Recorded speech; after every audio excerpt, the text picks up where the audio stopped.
Petite visite Tropique Marché, on y va? Alors on a le rayon jus, avec les sirops, tout ce qui suit. On a des ignames blanc, igname France, igname jaune, avocat, patates douces, des cives, persil, bananes, christophine, riz, haricots, la pâtisserie, le poisson, le lambi, attention, et les boudins, les acras. On va parler un peu des épices, boudin, sauce chien, graines à roussir, colombo, pâte à colombo, sauce colombo et tous nos fameux piments aussi, des vrais piments. Pitié. Chez Tropique Marché, on vous attend, on vous accueille, on est ouvert. Tout est là chez Tropique Marché. C'est bien des autres, venez qu'à Tropique Marché. On vous attend. Guadeloupe, actualité. Martinique, actualité. Dans le cadre d'Octobre Rose, l'association Events Pomeli et la ville du François ont organisé une rencontre sur le thème 3 en 1, cancer, addiction et insertion. La première édition du Salon des travailleurs indépendants de la Caisse générale de sécurité sociale a eu lieu ce jeudi 20 octobre au Palais des Congrès de Madiana. Votre sondage, croyez-vous à l'efficacité du Congrès des élus ? Et votre savoir et réfléchir, présenté par Roland Laouché, s'intitule « L'esclavage est une défaite ». Une sensation de brûlure ou une douleur en urinant font partie des premiers symptômes du cancer de la prostate, mais ça peut être également une simple infection urinaire. L'air aujourd'hui est bon. Vers 3h30 sur la route nationale de Casse-Pilote, un homme a été mortellement fauché par une voiture. En même temps que ce décès, on apprenait que le motard qui a lourdement chuté avant-hier est décédé lui aussi. La route a déjà tué désormais 23 fois dans notre pays cette année. Yann Monplaisir, le maire de Saint-Joseph, a pris les devants avant que les devants ne le prennent. Avant que l'affaire ne fasse la une des journaux et des réseaux sociaux avec les fake news qui pourraient aller avec, Yann Monplaisir a organisé à la hâte une conférence de presse pour dire que oui, il a été mis en garde à vue avec son fils Lionel pendant 48 heures. La garde à vue, on le sait, n'est pas une chose anodine. Elle peut se conclure par une mise en détention. Monsieur Monplaisir a donc voulu dédramatiser en expliquant qu'une enquête est actuellement menée sur le financement de ses récentes campagnes électorales. Il semble que la justice cherche à savoir si les entreprises qu'il dirigeait à l'époque ont été impliquées dans ce financement. Le député Jean-Philippe Nilor, qui à l'Assemblée nationale siège sur les bancs de la NUPES, a demandé au ministre délégué aux Outre-mer, Jean-François Carenco, pourquoi la Poste faisait désormais payer tant d'argent aux personnes qui reçoivent des colis. Le ministre lui a répondu en allant complètement dans son sens. Au point, a-t-il dit, que le transport coûte parfois plus cher que le produit que l'on reçoit. Puis, il a promis de se rapprocher de la direction de la Poste pour régler ce problème. La première édition du Salon des travailleurs indépendants de la Caisse générale de sécurité sociale a eu lieu ce jeudi 20 octobre au Palais des Congrès de Madiana. Ça a été un véritable succès, un succès qui traduit bien à quel point le courant passe mal entre les administrés et les fonctionnaires qui en principe sont à leur service.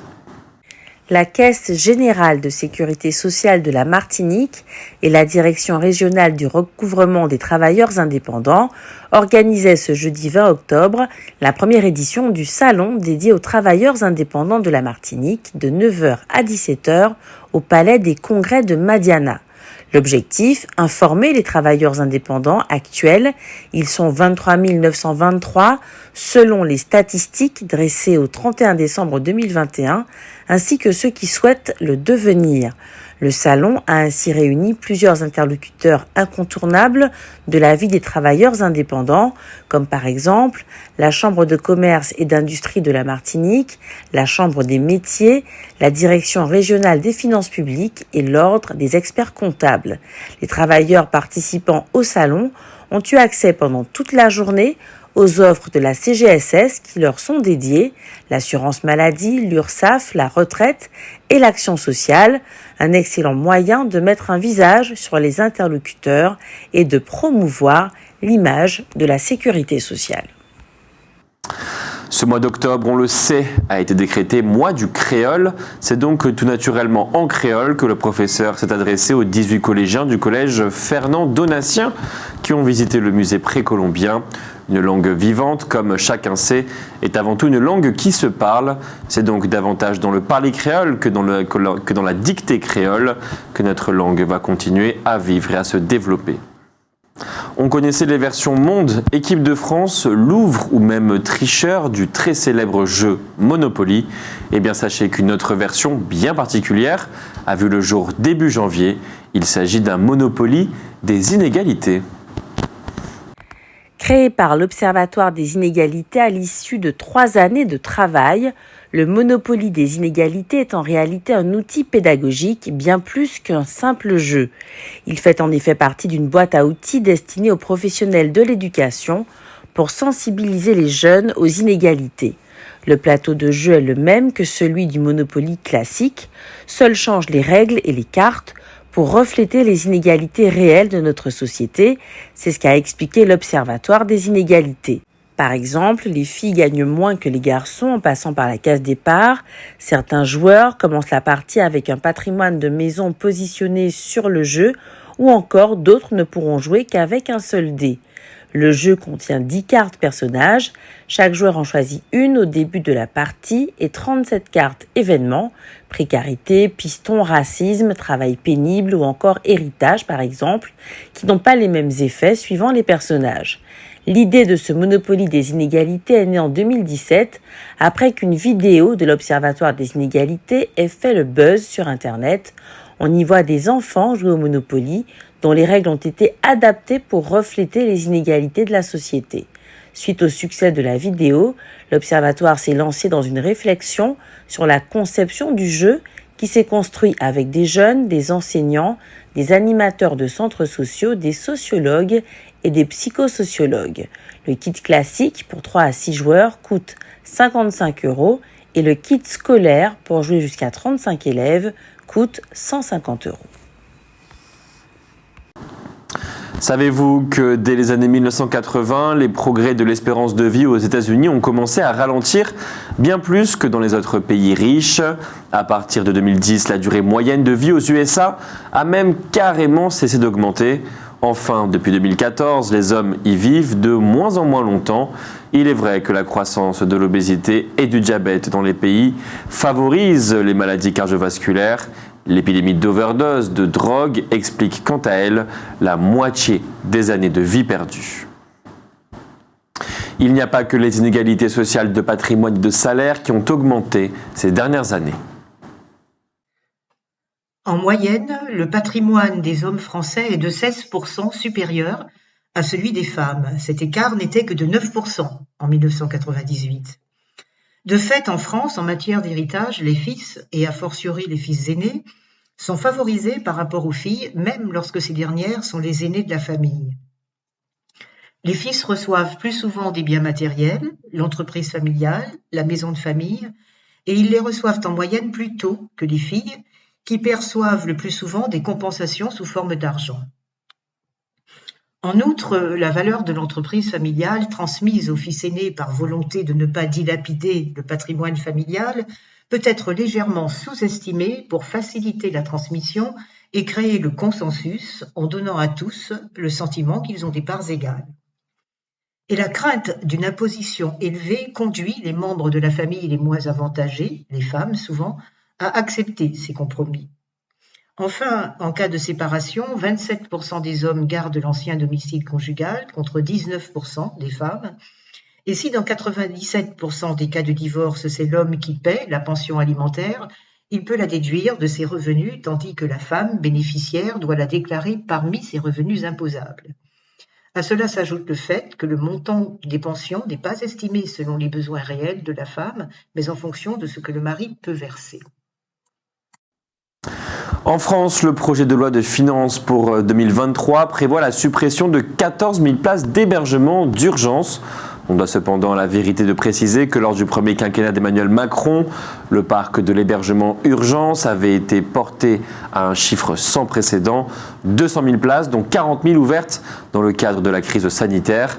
Mais malgré cela, actuellement 6000 demandes au 115 restent sans réponse d'accueil chaque jour, dont environ 2000 concernent des enfants. Plusieurs associations réclament donc la réquisition d'hôtels, de bureaux et de logements vides. Dans le cadre d'Octobre Rose, l'association Events Pomeli et la ville du François ont organisé, on l'a dit, le samedi 15 octobre, une rencontre sur le thème 3 en 1, cancer, addiction et insertion. Le foyer rural de Chopot et les associations Amazon et AMP Sakai étaient aussi partenaires de l'opération. Il s'agissait d'une matinée d'information et de prévention sur les soins et le soutien à apporter aux personnes touchées par différentes formes de cancer. L'objectif était aussi de rassurer, puisque la maladie peut être guérie si elle est prise en charge suffisamment tôt.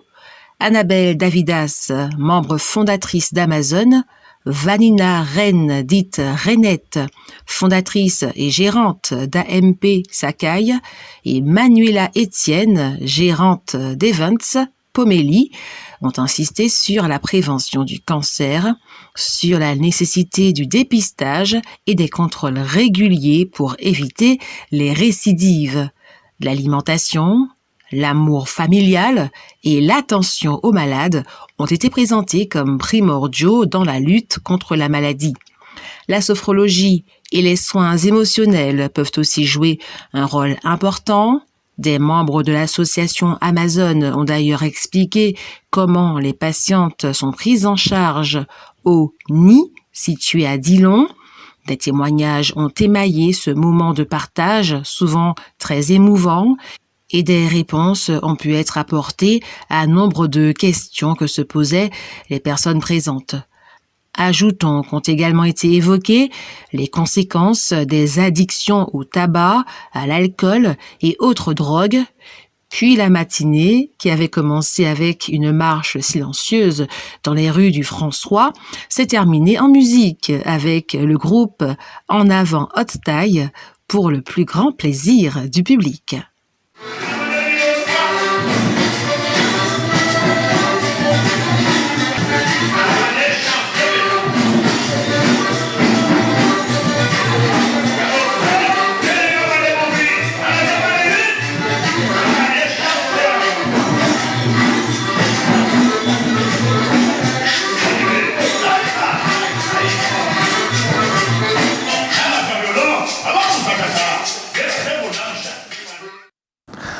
33 ans après sa création, où en est l'impôt sur les gros patrimoines ?» L'ISF, impôt sur la fortune, a été créé en 1989 par Michel Rocard. Il s'appliquait aux personnes dont la valeur du patrimoine s'élevait environ à 800 000 euros minimum, cette valeur augmentant au fil des années en fonction de l'inflation. En 1999, 213 000 ménages étaient redevables de l'impôt sur la fortune. Ils étaient plus du double en 2008. L'envolée des prix de l'immobilier avait en effet augmenté, entre-temps, la valeur des biens immobiliers et donc le nombre de personnes riches. Puis en 2011, le gouvernement a très nettement relevé le seuil d'imposition, le faisant passer à 1 300 000 euros. Le nombre de contribuables concernés s'en est trouvé mécaniquement divisé par 2, avant d'augmenter à nouveau de 22% en 5 ans. Enfin, on sait qu'en 2018, l'impôt de solidarité sur la fortune a été remplacé par l'impôt sur la fortune immobilière, IFI. Le seuil d'imposition est toujours d'1 300 000 euros, mais il ne s'applique plus qu'aux seuls biens immobiliers. Cela a permis à près de 2 foyers fortunés sur 3 d'échapper à cet impôt. Mais la croissance du nombre de riches ne faiblissant pas, 143 000 foyers payent l'IFI en 2020, soit 7% de plus qu'en 2018. C'est maintenant l'heure de votre sondage. Croyez-vous à l'efficacité du Congrès des élus ? Sondage.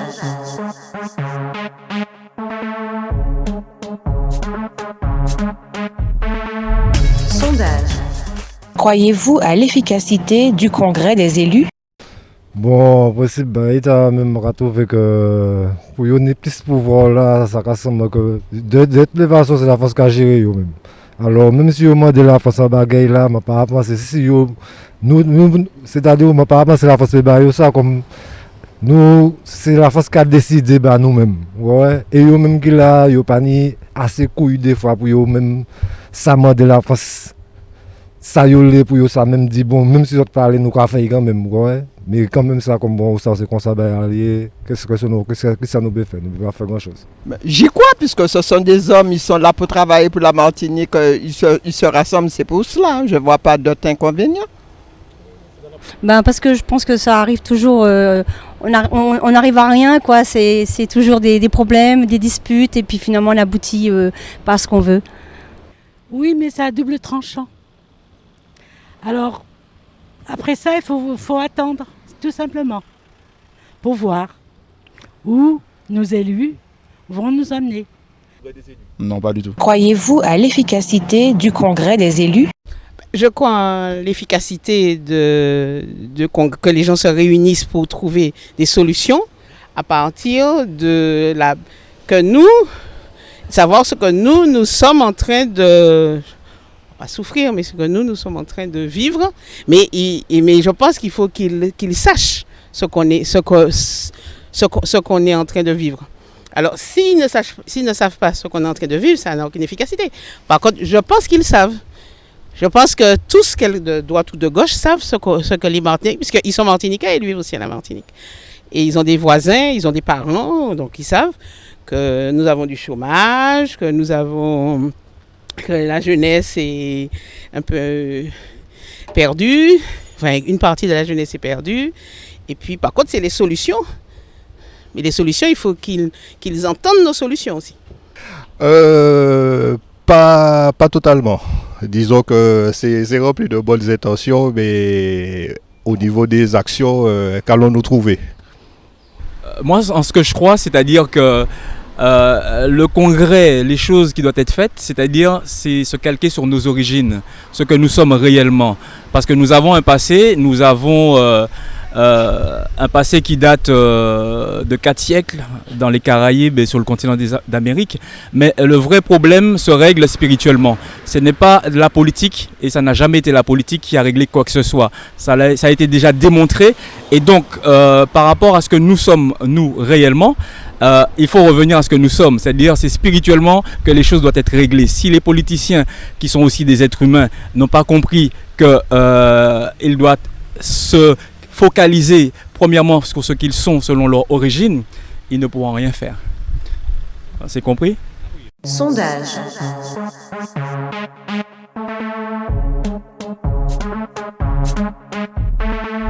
Sondage. Alors, je ne pense pas, dans la mesure où les années passent et on ne voit rien. Il y a des élections, mais on ne voit rien venir. Donc, je ne pense pas que ça va changer quelque chose.